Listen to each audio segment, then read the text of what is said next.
تو بہترین پلاننگ کے 8 فائدے، کامیابی اپنے منصوبہ جات میں کامیابی حاصل کرنے کے لیے پلاننگ اور پلاننگ کے 8 فائدے۔ جناب، پلاننگ کا پہلا فائدہ کیا ہوتا ہے؟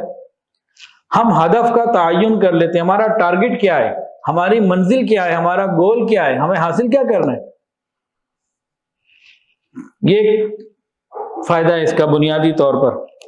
مثال کے طور پر بھائی میں پہلے قرآن مجید 5 مکمل کر لیتا تھا رمضان میں، اس دفعہ میں نے ٹارگٹ بنایا 7 پورے کرنے، تو ہدف کا تعین ہو گیا، ٹارگٹ کا تعین ہو گیا۔ ایک کام تو یہ ہوتا ہے۔ دوسرا، جب ہم ارادہ کر کے ٹارگٹ کو تعین کر لیتے ہیں نا، تو دوسرا فائدہ کیا ہوتا ہے؟ خطرات سے حفاظت۔ خطرات سے کیا مراد؟ ہمارا ٹارگٹ پورا ہونے میں کون کون سے خطرے ہیں جو ہمیں ٹارگٹ تک نہیں پہنچنے دیں گے، کون کون سی رکاوٹیں ہیں جو ہمیں ٹارگٹ تک نہیں پہنچنے دیں گی، پھر وہ ہمارے دل دماغ میں آئیں گی، اس سے ہم بچنے کی کوشش کریں گے۔ جب ٹارگٹ ہوگا اور ہم نے اس کو اتنے بجٹ میں یا اتنے وقت میں اس ٹارگٹ کو اچیو کرنا ہوگا اور ادھر فوکس ہوں گے، تو فوری طور پر دوسرا فائدہ خود بخود ہمیں ملے گا کہ وہ چیزیں جو ہمارے فوکس کو خراب کر رہی ہیں، ہمارے ٹارگٹ تک ہمیں نہیں پہنچنے دے رہی، وہ کیا کیا ہے، ان کا ہم سد باب کرتے جائیں گے۔ مثال کے طور پر بعض چیزیں ایسی ہوتی ہیں جو ہمارا وقت ضائع کرتی ہیں، ہم ان کے اوپر ذرا محتاط ہو جائیں گے۔ بہت ساری ایسی مصروفیات ہوتی ہیں جو ہمیں ہمارے ٹارگٹ تک پہنچنے میں رکاوٹ بنتی ہیں، ان مصروفیات کو ہم کم کر دیں گے۔ تو انسان کی زندگی میں سینکڑوں بکھیڑے ہوتے ہیں، جب یہ ٹارگٹ اورینٹڈ ہو جائے گا، ٹارگٹ کو لے کے آگے چلے گا، تو اس قسم کی چیزوں کو، خطرات کو ساتھ ساتھ کم کرتا چلا جائے گا کہ نہیں مجھے اپنا ٹارگٹ لینا ہے۔ تو پلاننگ کا یہ فائدہ بھی ہوتا ہے۔ تیسرا فائدہ، یہ سب آپس میں انٹر لنک ہیں، جڑے ہوئے ہیں۔ تو تخلیقی طریقہ کار سوچتا ہے، اختراعی سوچ آ جاتی ہے، جب وہ کام آگے چلتا ہے تو اس کا دماغ ہوتا ہے یہ کام میں نے کیسے پورا کرنا ہے، اب جو رکاوٹ آ گئی اس مسئلے سے کیسے نکلنا ہے، یہ معاملہ آ گیا اس سے کیسے میں نے نمٹنا ہے۔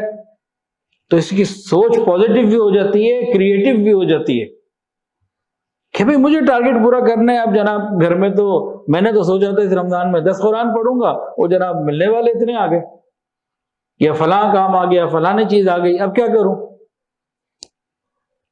اب جی وہ سفر پہ جانا ہے، اچھا ایئرپورٹ پہ بیٹھنا ہے، چلو ایئرپورٹ پہ میں اتنی دیر تلاوت کر لوں گا۔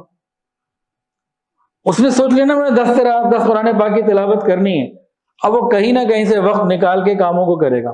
حضرت شیخ الاسلام اور مفتی تقی عثمانی صاحب دعوت برکات العالیہ فرماتے ہیں کہ ان کی بہت بڑی بڑی کتابیں، تفسیر تک کی کتابیں، یہ جہازوں کے سفر میں آتے جاتے لکھی ہیں انہوں نے۔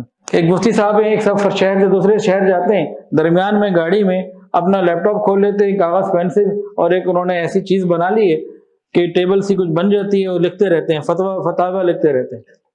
آنے جانے کے وقت کو انہوں نے نکال لیا، ابھی میں نے ٹارگٹ ہے مجھے کام پورا کرنا ہے، اور دوسرا کام بیچ میں آ گیا، اب دونوں کو کیسے لے کے چلوں کہ مجھے وہ ٹارگٹ سے پورا کرنا ہے۔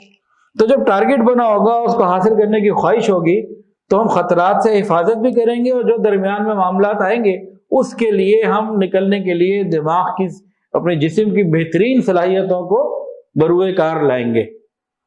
تو یہ اس کا فائدہ ہے۔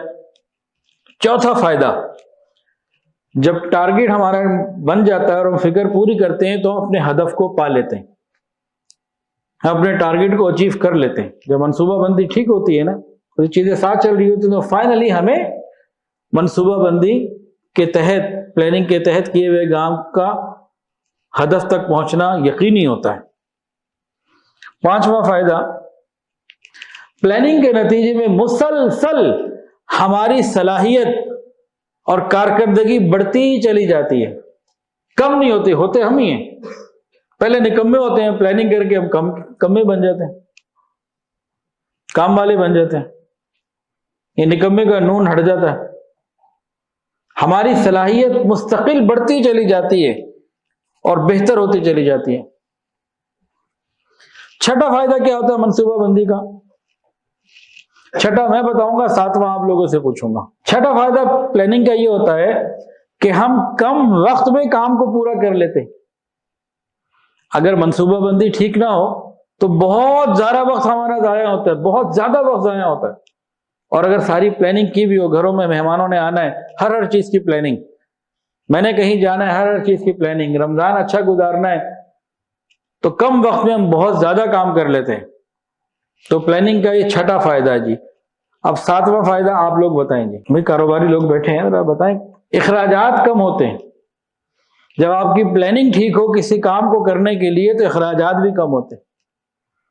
اور اگر پلاننگ نہ اور کام کرنا ہو تو بلا وجہ پیسے ضائع ہو رہے ہوتے ہیں.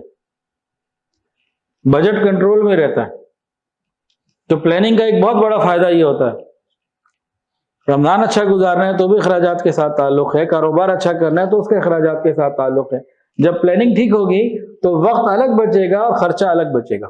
مثال کے طور پر جو الیکٹرک، جو مینجمنٹ کے ماہرین ہیں نا، خاص طور سے الیکٹرک انجینئرنگ کے، وہی کہتے ہیں اگر آپ اپنے گھر میں الیکٹریسٹی کی مینجمنٹ پوری کر لیں، تار اچھی ہو، وائرنگ صحیح طریقے سے ہو، اور سارا کچھ آپ کا پراپر اگر ہو نا، تو آپ بجلی کی سیونگ 15 سے 20% ویسے ہی اپنی صحیح پلاننگ کی وجہ سے کر لیتے. اور اگر پلاننگ نہ ہو تو آپ لائٹیں بھی زیادہ لگائیں گے. بھائی پنکھا کہاں کہاں لگانا ہے، کتنی ضرورت ہے، لائٹ کتنے کتنے فاصلے پہ لگے. بھائی اس کمرے میں 40 لائٹیں لگا دو، بھائی کہاں کہاں لگے، اکٹھی 10 لگا دی یہ ٹھیک ہے، یا ان کو ایسے کر کے ڈیوائڈ کر کے لگانا کہ روشنی سارے ایریا میں تقسیم ہو رہی ہو. ہر چیز کی پلاننگ ہے. تو پلاننگ کا چھٹا فائدہ کیا تھا؟ وقت بچتا ہے. اور ساتواں فائدہ کیا؟ نوٹ بچتے ہیں. آٹھواں فائدہ کام مکمل ہونے کے اوپر خوشی ہوتی ہے. تو یہ 8 فائدے آپ کو بتائے، اور بھی فائدے ہیں لیکن یہ 8 بڑے بنیادی فائدے ہیں کسی بھی کام کو صحیح منصوبہ بندی سے سوچ بچار کے کرنے کے بعد.